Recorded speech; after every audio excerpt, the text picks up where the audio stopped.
जय गुरुदेव। स्वामी शिवोम तीर्थ महाराज द्वारा रचित मानस में गुरु तत्व, पृष्ठ संख्या 64 से आगे। श्रृंगार करने के साथ जीव के जगत में अधिकाधिक उलझ जाने का भय हो सकता है। भारतीय विचार परंपरा में जहाँ गृहस्थ भी भोग प्रधान नहीं है, यह स्थिति भयावह है। गुरु इस संस्कार के साथ भोग में भी वैराग्य धारण करने का उपदेश देते हैं।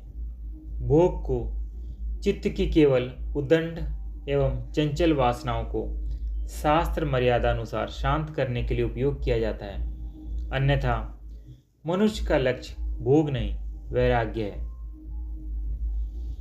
यह आवश्यक नहीं कि गुरु केवल वाणी के द्वारा ही शिष्य को उपदेश करते हैं। सच पूछा जाए तो मौन उपदेश कहीं अधिक प्रभावकारी होता है, किंतु उसके लिए गुरु को स्वयं गुरु तत्व में पूरी तरह प्रतिष्ठित होना आवश्यक है, अन्यथा शिष्य पर उसका कोई प्रभाव नहीं पड़ता। दूसरा, गुरु शिष्य को जितना अधिक ज्ञान दान देता है, उतना ही गुरु का ज्ञान बढ़ता है। शिष्य को जितनी अधिक आंतरिक अनुभूतियां कराता है, उतने ही गुरु को भी विचित्र अलौकिक तथा आनंददायक अनुभव होते हैं। यही उसकी दक्षिणा होती है। ब्राह्मण भी यदि धन प्राप्ति का मोह त्याग कर कर्मकांड कराता है, तो उस पर भी देवता प्रसन्न होते हैं तथा उसे भी आध्यात्मिक लाभ होता है। यही उसकी दक्षिणा है तथा यही दक्षिणा उन्हें राम के लिए कर्मकांड कराने पर प्राप्त होती है। यद्यपि दशरथ जी ने उन्हें भेंट स्वरूप कुछ धन आदि भी अवश्य दिया। आजकल तो दक्षिणा को धन की दृष्टि से तोला जाता है, किंतु दक्षिणा मूर्ति उपनिषद में दक्षिणा का अर्थ बुद्धि के आत्माभिमुखी प्रवाह के रूप में किया गया है। दक्षिणा बुद्धि की अवस्था विशेष है। दक्षिणा अध्यात्म पथ का द्वार है। कर्मकांड करना तथा वैराग्य युक्त होकर कर्मकांड कराना भी उसकी प्राप्ति का एक साधन है। रामादि भाइयों का कर्मकांड कराने में ब्राह्मणों को इससे बड़ी दक्षिणा भला और क्या मिल सकती थी। तीसरा, यह कहा ही जा चुका है कि रामादि चारों भाई गुरु तत्व के किसी न किसी कार्य अथवा गुण के प्रतीक हैं। गुरु तत्व की जागृति अर्थात राम के जन्म के पश्चात राम साधक के अंतर में प्रत्यक्ष होने लगते हैं। यही चारों भाइयों का परम मनोहर चरित अपारा है। जहाँ राम अपनी कण कण व्यापकता का परिचय देते हुए चित्त को प्रकाशित करने लगते हैं, वहीं भरत मन बुद्धि इंद्रियों तथा शरीर के आधार पर अपनी क्रियाशीलता दर्शाकर भरण पोषण प्रकट करते हैं। वासना रूपी शत्रुओं का नाश शत्रुघ्न जी की लीला है तथा इस सारी क्रियाशीलता का आधार लक्ष्मण है। आधार के बिना न जगत है न ही कोई क्रिया। राम तभी तक प्रकट रहते हैं जब तक लक्ष्मण रूपी आधार है। आधार के विलीन होते ही राम भी साथ ही विलीन हो जाते हैं। परम मनोहर चरित अपारा का संबंध साधन में घटित होने वाले परिणामों, घटनाओं, लीलाओं तथा अनुभूतियों से है।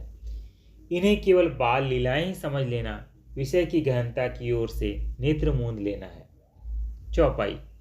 प्रातःकाल उठी के रघुनाथा, मातो पिता गुरु ना वही माता।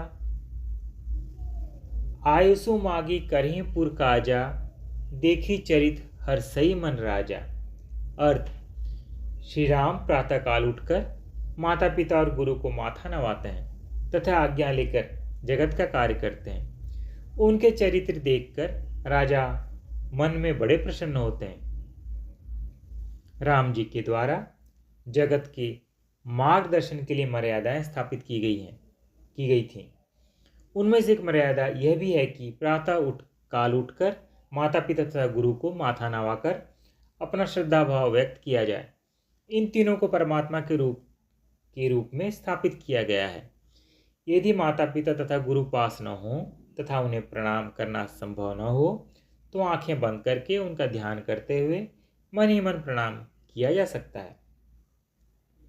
सद्गुरु केवल परमात्मा का प्रतीक ही नहीं, उनमें तो प्रभु प्रत्यक्ष रूप में प्रकट हैं। प्रणाम करने से भला आशीर्वाद के अतिरिक्त और क्या मिल सकता है? सद्गुरु द्वारा प्रदत्त आशीर्वाद किसी मनुष्य का नहीं होकर स्वयं परमात्मा का होता है।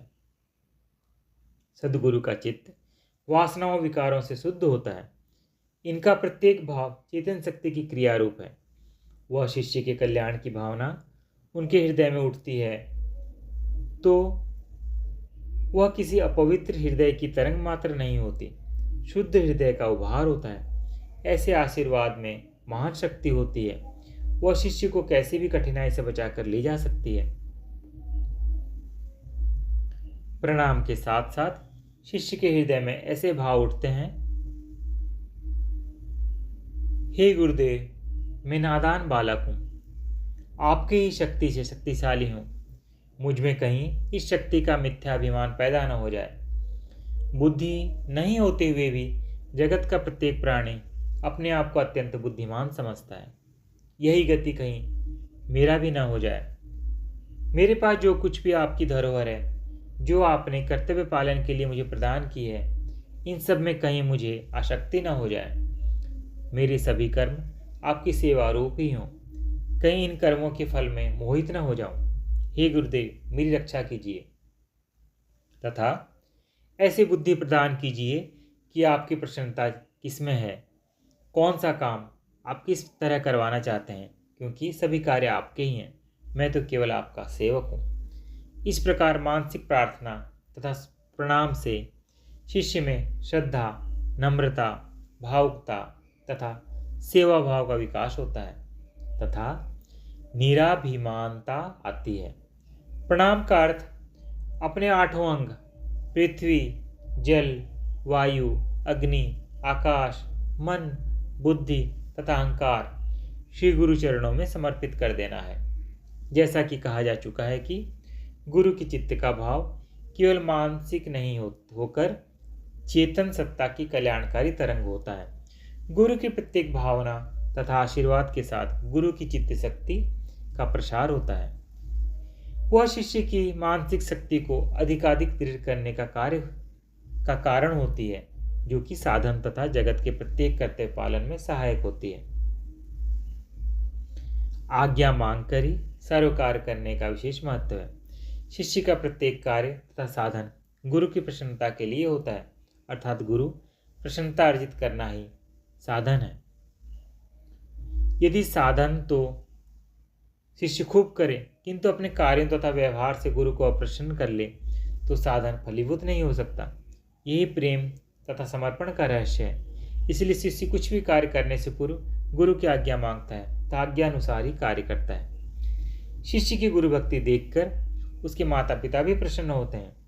उनके हृदय से भी आशीर्वाद प्रस्फुटित उठता है। माता पिता के आशीर्वाद में भी बहुत बल होता है। साधक शिष्य का सेवा कार्य तथा साधन आबाद गति से चलने लगते हैं। यही है गुरु शिष्य के आध्यात्मिक संबंध का भेद। तुलसीदास जी ने इस संबंध का आनंद उठाया था। श्री गुरुचरण रूपी अंजन अपने आंतरिक विवेक चक्षुओं में लगाया था, खूब सेवा की थी, जिससे उनके सब संशय निवृत्त हो गए, आध्यात्मिक गूढ़ रहस्य प्रकट हो गए। इसलिए राम कथा के माध्यम से वो अपना अनुभव रहस्य जगत के समक्ष प्रस्तुत कर सके। चौपाई। राम अनुज मन की गति जानी, भगत बछलता ही हुलसानी, परम विनित सकुची मुसुकाई, बोले गुरु अनुशासन पाई। अर्थ, राम जी ने छोटे भाई के मन की दशा जान ली। उनके हृदय में भक्त वत्सलता उमड़ पड़ी। वह गुरु की अनुमति से बहुत ही विनीत भाव से सकुचाते हुए मुस्कुराहट लिए हुए बोले, यहाँ यह बतलाया जा रहा है कि शिष्य को गुरु के समक्ष अपनी बात किस प्रकार निवेदन करनी चाहिए। प्रसंग उस समय का है जब राम लक्ष्मण दोनों भाई महर्षि विश्वामित्र के साथ जनकपुरी में प्रवेश करने से पूर्व एक आम्र वाटिका में ठहरे। लक्ष्मण जी के मन में जनकपुरी देखने की इच्छा जागृत हुई। किंतु संकोचवश अपने बड़े भाई श्री राम जी से कह नहीं पा रहे थे। फिर गुरुदेव की आज्ञा का भी प्रश्न था। राम जी अपने छोटे भाई के मन की बात समझ गए। उन्होंने श्री गुरुदेव से निवेदन किया। इस चौपाई में निम्न बातें उभर कर आती हैं। पहला, श्री गुरुदेव की आज्ञा पाकर ही। दूसरा, बहुत ही विनय के साथ। तीसरा, सकुचाते हुए। चौथा, किंतु प्रसन्न वदन होकर। किंतु निवेदन करने से पूर्व गुरुदेव प्रसन्न है अथवा अप्रसन्न, किसी अन्य कार्य में व्यस्त तो नहीं है, बात करना चाहते भी हैं या नहीं, विनय करने से पूर्व यह सब देखना आवश्यक है। अन्यथा की गई विनय कैसी भी नम्रतापूर्वक की जाए, उसका उल्टा ही परिणाम निकलता है। कई शिष्य इन बातों का ध्यान नहीं रखते हुए जाते ही अपनी बात कहना आरंभ कर देते हैं तथा बाद में बात बिगड़ जाने की शिकायत करते हैं। अतः आज्ञा मांगने से पूर्व इन सभी बातों का ध्यान रखना चाहिए। पृष्ठ संख्या 68 की समाप्ति। जय गुरुदेव।